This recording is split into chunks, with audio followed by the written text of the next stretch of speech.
Bueno, primero de todo, dar las gracias como siempre al equipo AMIR por darme la oportunidad de venir a una ciudad como esta y hablaros de algo que a mí me parece tan interesante como es la psiquiatría.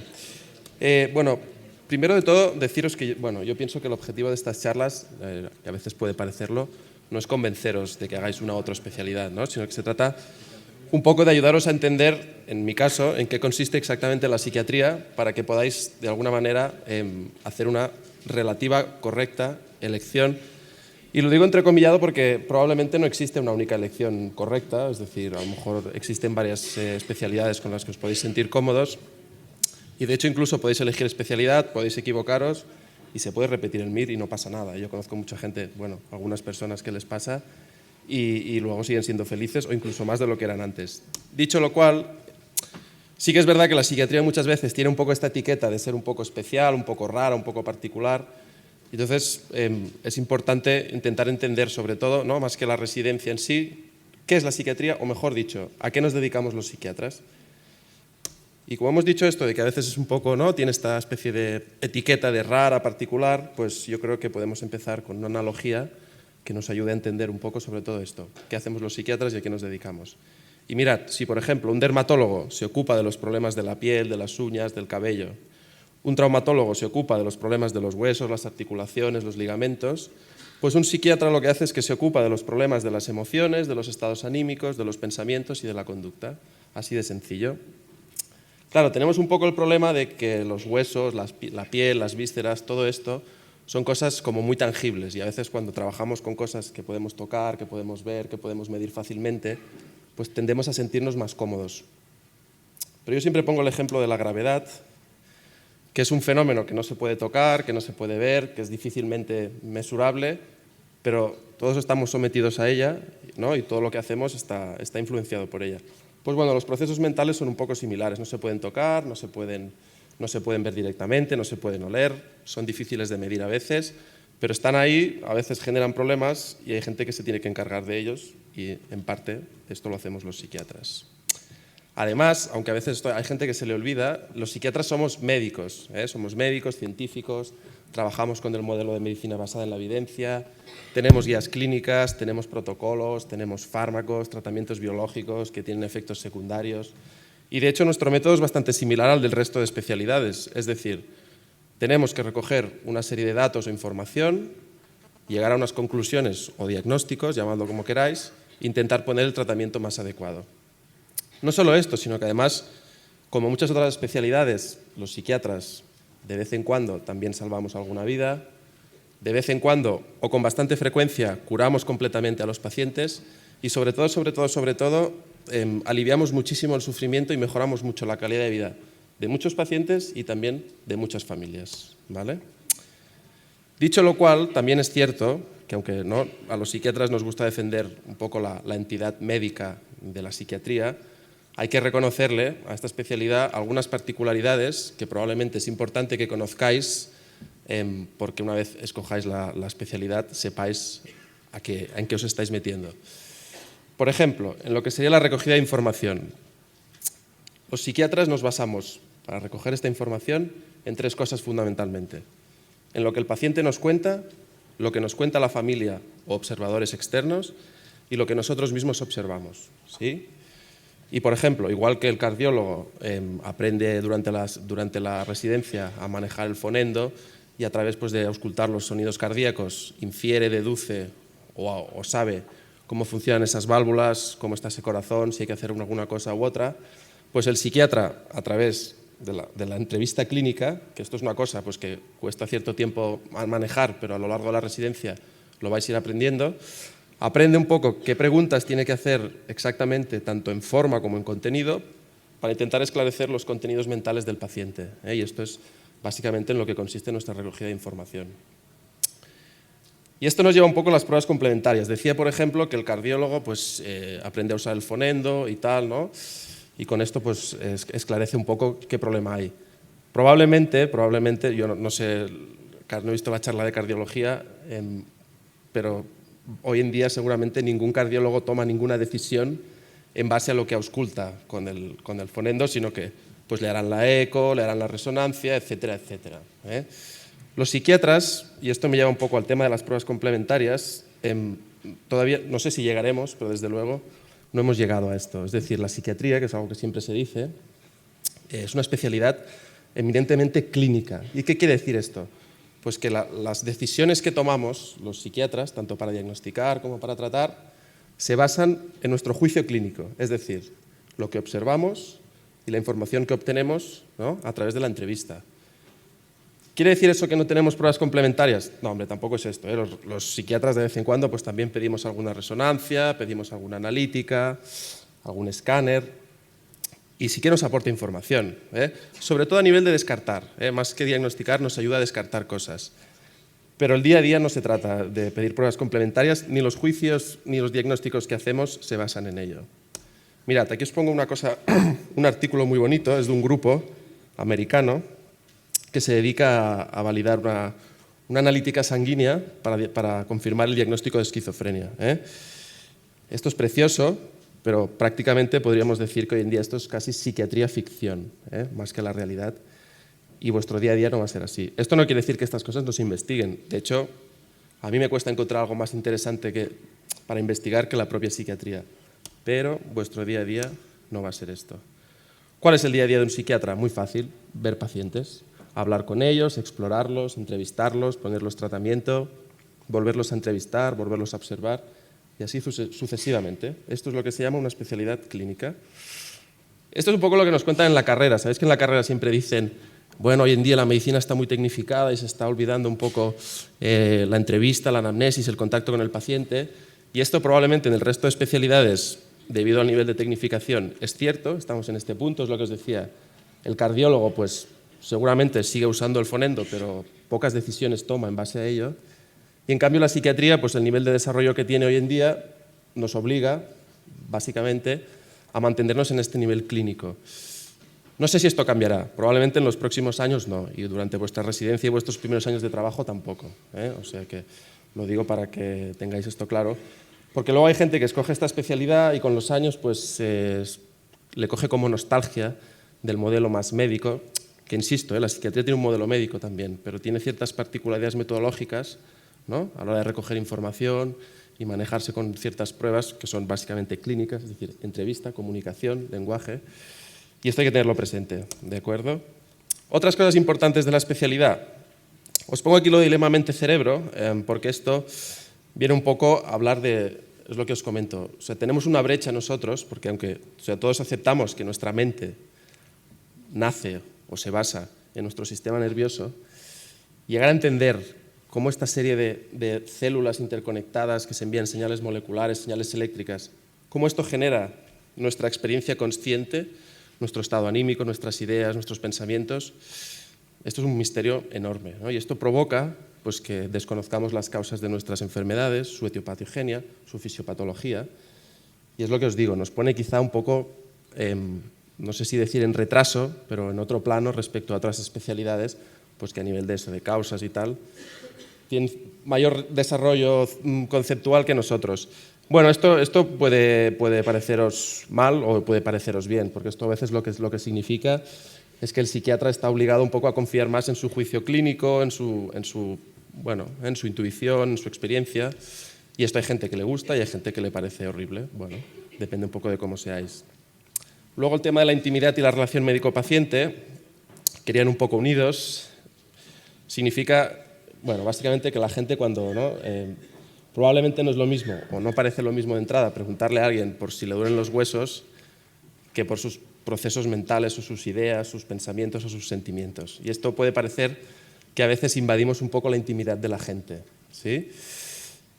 Bueno, yo por ejemplo recuerdo cuando empecé la residencia con el tema de las ideas de suicidio, que me parecía, ¿no?, preguntarle a alguien si se quería suicidar o tenía alguna idea de estas, me parecía como un poco agresivo preguntarle esto a alguien, ¿no? Es como, no sé, ¿a ti qué te importa? ¿Dónde te estás metiendo?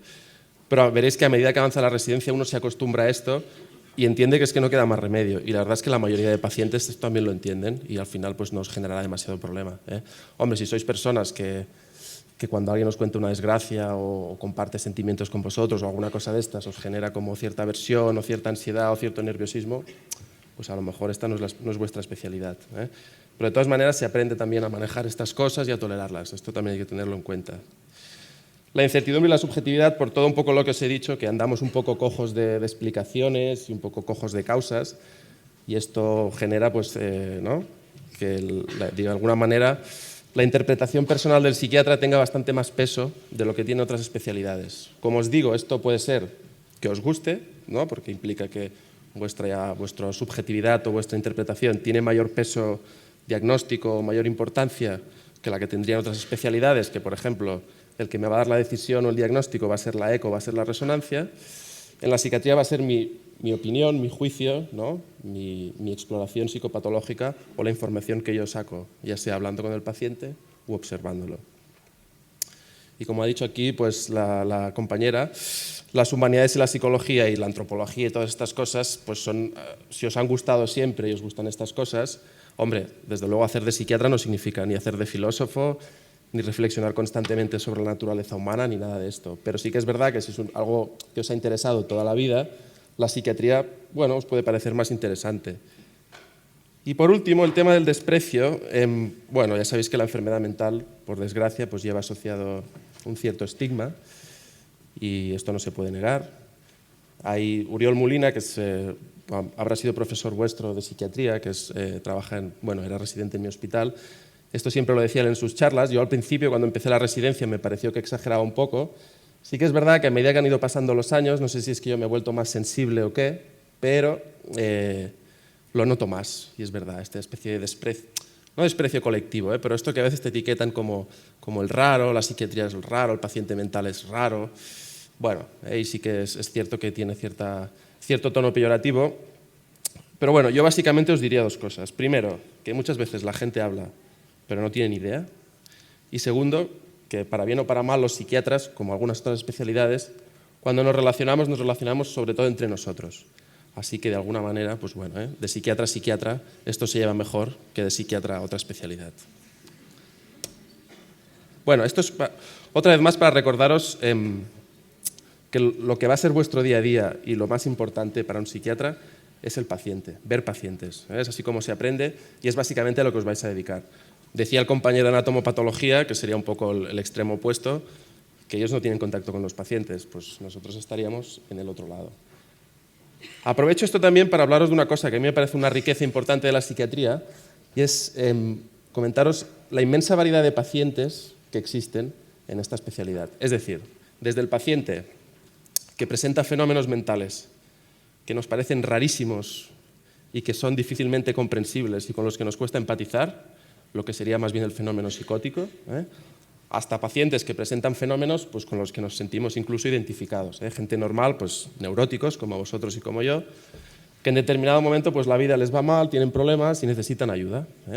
Y ahí esto también aporta la cierta ventaja de que, a ver, puede gustarte todo tipo de paciente, pero si a lo mejor un determinado tipo de paciente no te gusta, como tenemos una variedad bastante amplia, pues a lo mejor vas a poder encontrar otro tipo con el que te sientes más cómodo, que te gusta más, etc. Bueno, también hay que decir, respecto al paciente psiquiátrico, aparte que es muy interesante, que a veces puede ser un poco difícil. Esto también puede pasar, no siempre, pero a veces es importante el manejo personal y tener ciertas habilidades comunicativas, ¿estás de acuerdo? Que esto también es importante. Vale. Y hablando ya de la residencia, bueno, factores a tener en cuenta, sobre todo también cuando vayáis a buscar hospitales. En general, la calidad de vida del psiquiatra, ¿por qué lo vamos a negar? Probablemente es mejor que la de muchas otras especialidades.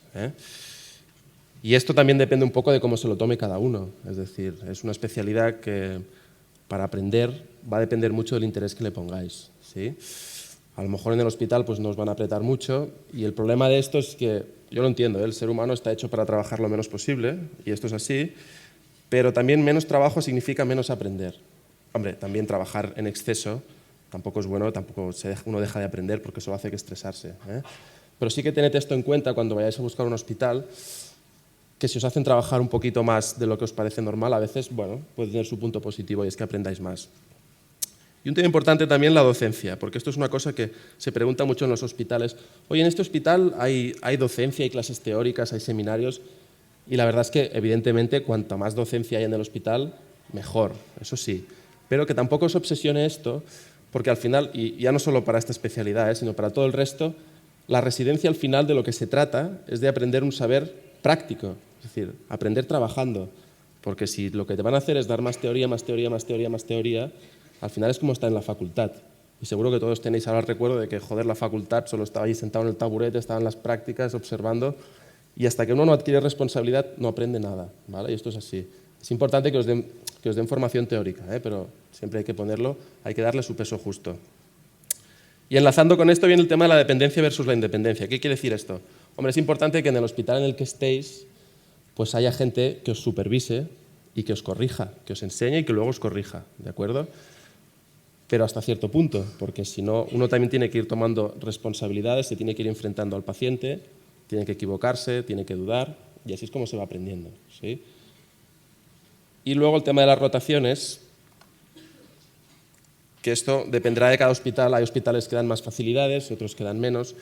Yo, en general, por la gente que conozco de varios hospitales, la psiquiatría suele ser un campo donde se da bastante facilidad para hacer rotaciones en otros hospitales, porque hay hospitales pues, que, por ejemplo, el tema o no tienen infantil, por ejemplo, o no tienen adicciones, y entonces pues, tienes que ir a rotar a otro hospital.